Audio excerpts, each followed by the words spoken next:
আলুর দাম 70 টাকা। এটা জীবনে শুনছেন নাকি? আমার জীবনে দাম শুনি নাই, এই শুনলাম। তো এখন পেঁয়াজের দাম 120 টাকা। যাইবেন কই, খাইবেন কি? শুধু মাছের দাম কেন, বাজারে সব কিছু তো মানুষের লাগালে বাইরে চলে গেছে।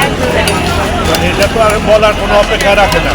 দীর্ঘদিন যাবো তো আমরা এই একটা দ্রব্যমূল্যের দ্রব্যমূল্যের একটা নিষ্পেষণে দেশের জনগণ আছে হাত সাথে রয়েছে।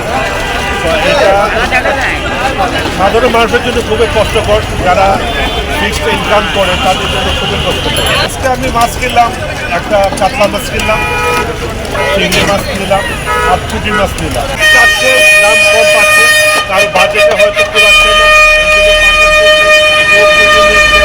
কেউ কম দামি মাছ নিচ্ছে। আমি তো যে বাজার করলাম সেটা তো 1 মাসের জন্য, 1 মাস বাজার না। তো এখন প্রতিদিন যারা অল্প ইনকাম করে তাদের পক্ষে তো বাজার করা সম্ভব না।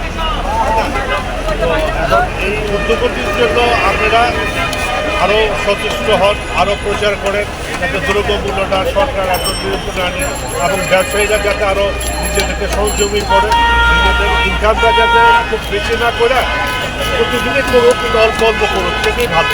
মহা সিন্ডিকেট ভাই, মাছ বাজার, আলু বাজার, পেঁয়াজের বাজার, তরি তরকারি যা আছে বাংলাদেশের সিন্ডিকেট। এখন বড় বড় সিন্ডিকেট আছে, কিছু ছোট সিন্ডিকেট আছে, যে যেখানে সবাই সিন্ডিকেটের মধ্যে আছে। দেখাই তো হবে না ভাইয়া, চাইতে হবে জনগণকে, তাই না? জনগণ যদি চায় যে আমরা ভালো থাকবো সবাই মিলা, তাইলে এলো ভালো। শুধু সরকার কী করবে? সরকার আইন করে দেবে, আইনে আমরা মানলাম না, লাভ হলো কি? এখন মানুষের দেশের জনগণ যদি সচেষ্ট হয়, তারা যদি সচেতন হয়, তারা যদি সহনশীল হয়, তাহলে ভালো। তাহলে সবাই মিলেমিশে থাকতে পারবে। এক সরকারের উপরে তো দোষ দেওয়া চলবে না। দোষ হলো সাধারণ লোকের। আমরা কেন বেশি জানি এত বেশি লোভী হয়, খুব বেশি লোভী হওয়াটা ঠিক না।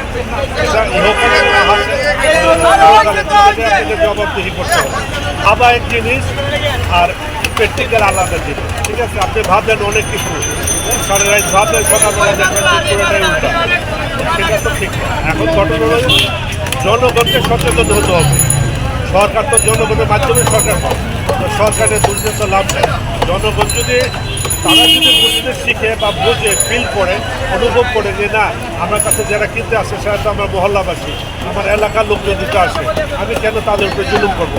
এই ফিলিংসটা যখন তাদের উপরে আসবে, তখন তাদের একটা পরিবেশটা আস্তে আস্তে ঠিক হবে। এটা এই ফিলিংস যতক্ষণ না আসবে, সরকার দিয়ে কিছু হবে না, এখন আইন আদালত দিয়ে কিছু হবে।